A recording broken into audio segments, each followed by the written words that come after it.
We're going to talk a little bit about soil testing today. It's the end of March, and hopefully you've got your soil tests already done, because this is the time of year on pastures and hay fields that fertilizer is going on.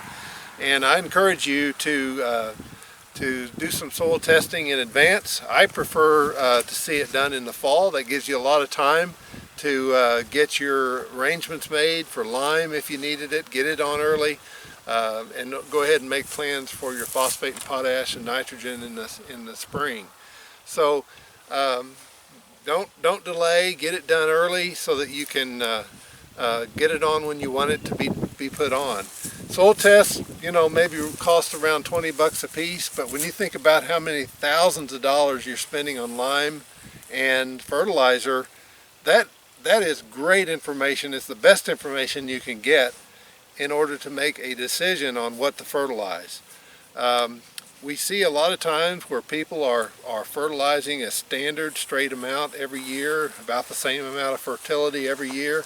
And a lot of times when you soil test, you realize that, no, I didn't have to put so much money on phosphorus. I needed to be putting that on potash, or vice versa. And there's absolutely no way to know what your needs are unless you have a soil test in hand, at least one that's been good for 3 or 4 years. You don't have to soil test every year, but every 3 or 4 years, get a soil test done. Take the time to do it well, and you'll have some knowledge to make really good, sound management decisions. And then once you get the results back, you can take that to the fertilizer bulk plant, come up with a custom mix that fits your needs on that particular field instead of just guessing.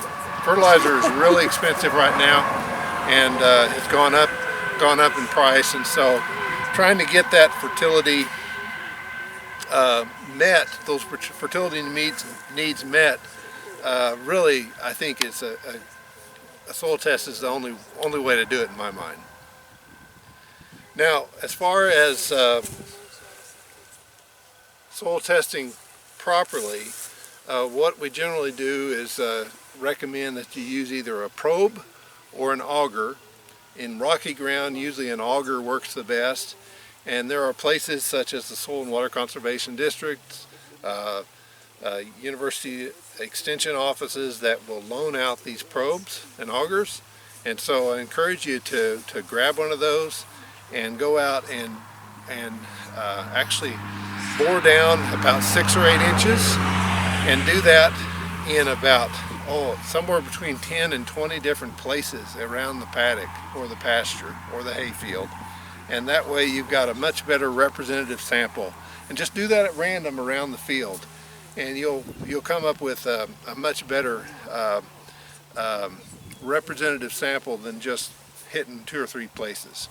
There's enough variability in these pastures and hay fields that you want to offset some of that variability, especially in pastures. You might actually accidentally hit a manure pile that was there a year ago that you didn't realize was there, and that can offset your results. So encourage you to try to get as many subsamples combined as possible, and then mix all that together.